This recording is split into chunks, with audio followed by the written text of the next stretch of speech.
Os conocéis, ¿no? Bueno, lo primero que os voy a pedir es que os pongáis, que intentéis hacer una caricatura mental. Porque, ¿de qué va la morfopsicología? Bueno, lo primero es ver los rostros, ver qué partes son más grandes, qué partes son más pequeñas, si un rostro es más ancho, uno es más estrecho, más alargado, más redondo. Con lo cual os invito a que hagáis una caricatura mental de estos dos. Si tuvierais que hacerle, no hace falta que sepáis dibujar. Los buenos caricaturistas enseguida se dan cuenta de las partes del rostro más grandes, las más pequeñas, si un rostro sube, si un rostro baja. Entonces, cuando hacen la caricatura, la hacen bien y ves a la persona.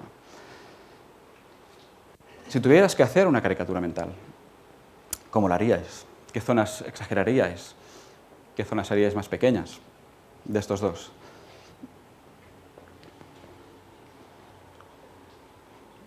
Os dejo que os hagáis la idea mental. Y ahora os voy a poner un par de caricaturas para que veáis, ¿no?, de un buen caricaturista, ¿eh? ¿Cómo lo veis? ¿Tiene sentido? Sí.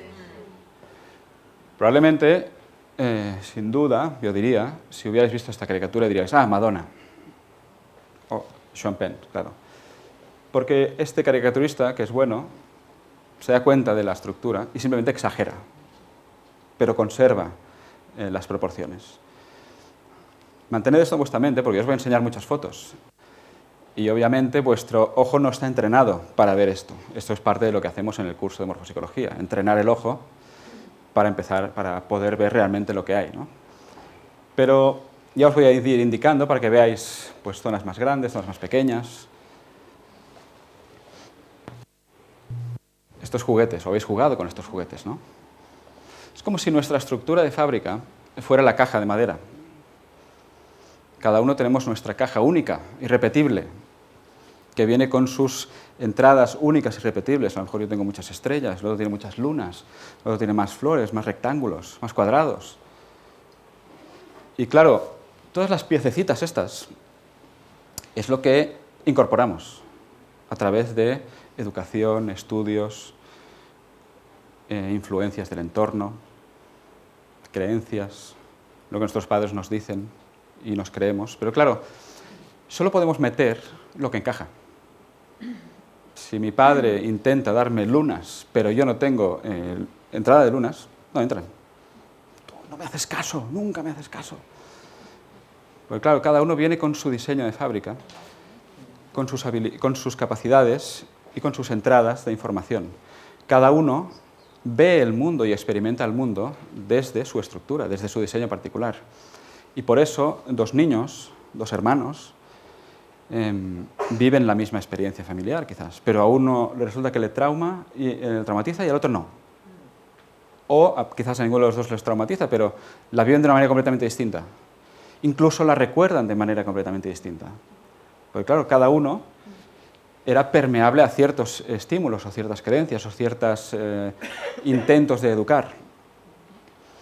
Entonces, resulta que lo adquirido, las condiciones adquiridas de estas que hablábamos, que es lo que casi siempre nos preocupa más cuando hablamos de terapia o todo este tipo de cosas, eso tiene la forma que ha permitido la estructura previa. Entendiendo la estructura previa, entendemos inmediatamente cómo van a ser las condiciones adquiridas, qué creencias va a tener la persona, qué va a pensar. Sabiendo la estructura de la cara es muy fácil saber qué opinión va a tener alguien acerca de algo. Porque ¿qué es una opinión? La opinión es información adquirida, desarrollada desde el punto de vista de la persona que después emite. O es muy fácil saber las prioridades, los valores, porque a lo mejor, como os decía, ¿no?, mi madre tiene estos valores muy importantes. Pero resulta que yo no tengo entradas cuadraditas, con lo cual mi madre, por mucho que intente inculcarme esos valores, a mí no me entran, no me interesan, no van con mi estructura. Voy a adoptar otros, a lo mejor los del padre, a lo mejor otros de la sociedad, que son los que sí encajan con mi estructura de nacimiento, con mi modelo. ¿Sí? Es muy importante coger esta idea.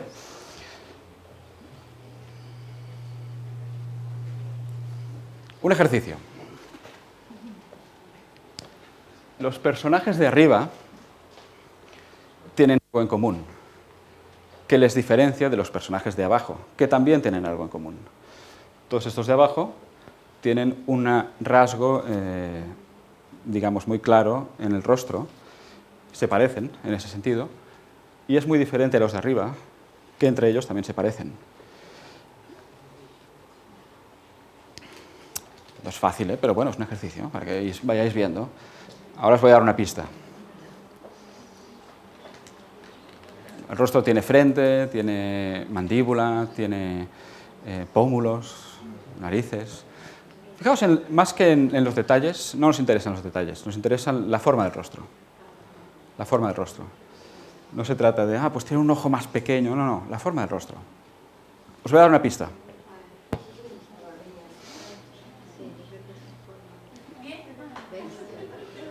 ¿Lo veis? ¿Lo veis? Los de abajo tienen unos pómulos muy marcados. Y los de arriba no es que no tengan pómulos marcados, sino que prácticamente no tienen pómulos. Os voy a sacar las flechitas. ¿Lo veis?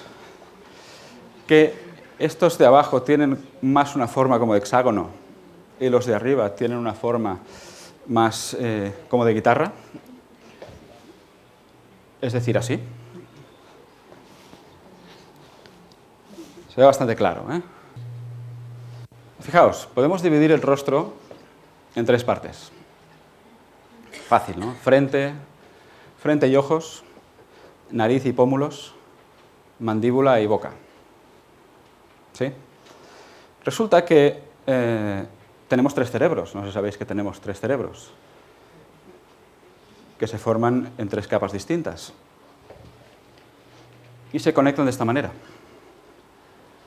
Además es muy interesante porque a nivel de desarrollo embrionario, en el feto, primero las células que van a formar rostro y cerebro se dividen, se separan del cuerpo. Y una vez se han separado, se dividen en tres niveles. Entonces, cada nivel forma parte del rostro, parte del cerebro, parte del rostro, parte del cerebro, parte del rostro, parte del cerebro. De modo que las células que forman toda la parte mandibular son las mismas células que forman toda la parte del cerebelo, el cerebro primitivo, el cerebro reptil. Y las células que forman toda la parte emocional, de pómulos y demás, pues precisamente conectan y se forman al mismo tiempo y desde el mismo grupo de células que el cerebro mamífero, el cerebro verde, ¿no? La zona límbica, los núcleos amigdalianos, que se encargan de todo lo emocional. Y las células que se forman toda la parte superior del rostro, frente, ojos, son las que van a formar también al mismo tiempo córtex y neocórtex, que son las partes más nuevas del cerebro, entre comillas, ¿no? Donde está el razonamiento y demás. De esta manera.